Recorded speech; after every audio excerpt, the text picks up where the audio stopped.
Do you control your own mind? Just the things you do, the way you react, how things happen in your life? Do you control your own mind? Let's talk about Freud for a second. He's the guy that founded all of psychology and psychoanalysis and a whole bunch of things. He did this back in the 1890s, around 1900s. He's the guy that came up with a theory that you have 3 levels of mind. Well, why is that important? He said the part of your mind you do control is called your conscious mind. Should I wear green socks this morning? Yes, no. That part you control. He also came up with the next level, pre-conscious mind. What we tend to call the subconscious mind. Now that's the retrievable stuff. So that part you also tend to control, but it accumulates if you had like a traumatic accident. You go, and you remember these things for life. Those things get stuck in that part of your mind and you can't control it. Having just mentioned trauma of seeing a traffic accident or having been in one, he also came up with a really, really deeper level. If you had an iceberg and you control the little tip at the end, those 2 levels underneath you don't have as much control over. In fact, the bottom one, you have no control over. He thought that trauma, that went into what he called the unconscious mind. Not the subconscious mind. The unconscious mind means is right out. It's just...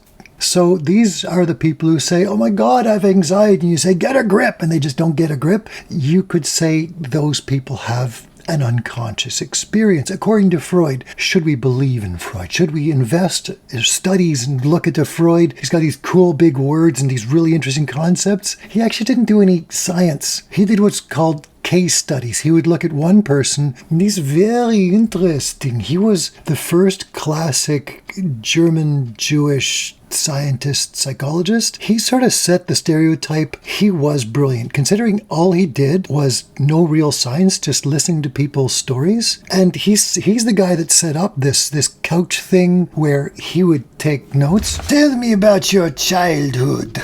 Yeah, tell me about your childhood. That classic stereotype all came from him. A lot of other ideas, which we'll discuss in other videos. The reason that these ideas are so interesting is then later on, well, actually not even later on, around the exact same time he was forming psychoanalysis, the foundations for what later be B.F. Skinner's conditioning theories were also being founded. There was this guy named Pavlov, a Russian guy. He was studying dogs, not because he was checking to see what kind of dog food they liked. He wasn't a capitalist yet. They hadn't really brought capitalism to Russia yet. They'd have to go through, when he was studying these dogs to see how much they would spit, it wouldn't be controlled by the food that they would see or smell or taste. When they would see the person who was going to give the food, they would start salivating at that time. He actually had instruments in these dogs' mouths to see when they would salivate. They used a bell instead of that guy coming in, and then the food would be distributed via bell or buzzer, and then the dogs would drool based on the bell or buzzer.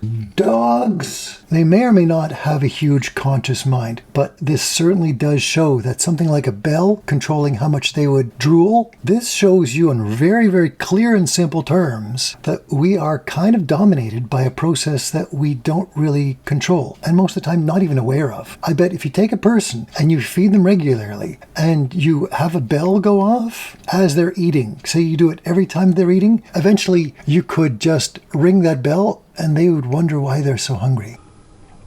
That's a powerful set of associations. Now, I just mentioned this guy named B.F. Skinner. He's a subject for another video as well. He's the guy that said, if you do something and then you get or feel something you like, something that has strong associations. So he would take rats, for example, and they would tap on something. On a certain kind of tap or certain place of tap, he would have food drop down. Sometimes this would be mechanical, sometimes he'd control it. He did a lot of experiments on this. This is what became operant conditioning. The first one is more known as classical conditioning, where you just have no choice. It's like classical music. You got to listen to it. You have no choice. Operant conditioning is more of an operation. You see, you know what you want to train somebody for. For example, somebody's smoking, and every time they take a puff of the cigarette, you just slam them across the face.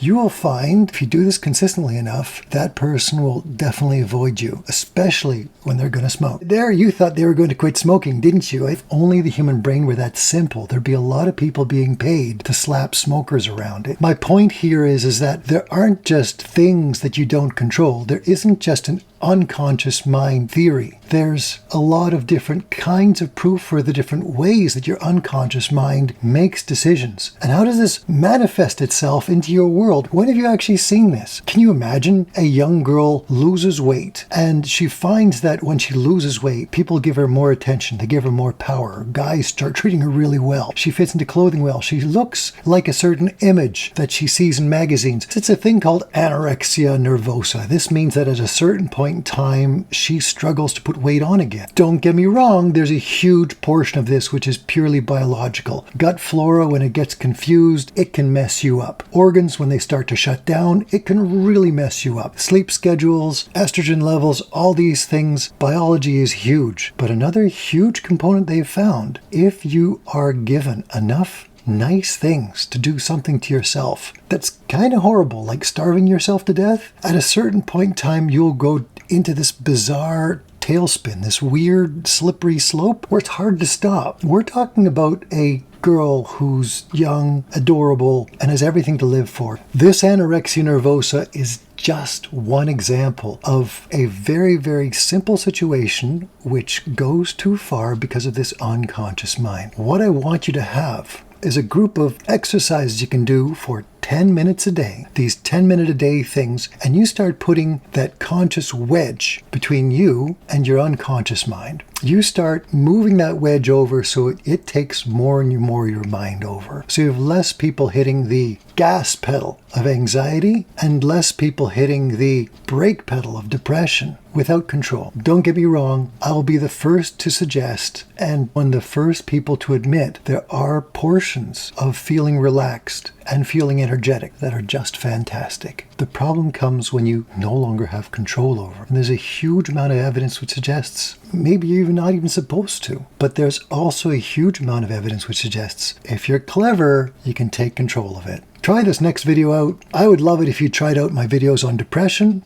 I've seen a lot of people with it, a lot of experience with it, love to walk you through it. There are amazing things you can do to take control of it. Also have some videos on anxiety. Those are fantastic. But most of all, please recognize that if you start taking control over those things, as opposed to just running through your life like a rat on a treadmill, if you give yourself a chance to control your life, even a small portion of it, you can transform you. And there is a guarantee on that, but I'm not the one that gives it. Till next time, like or subscribe.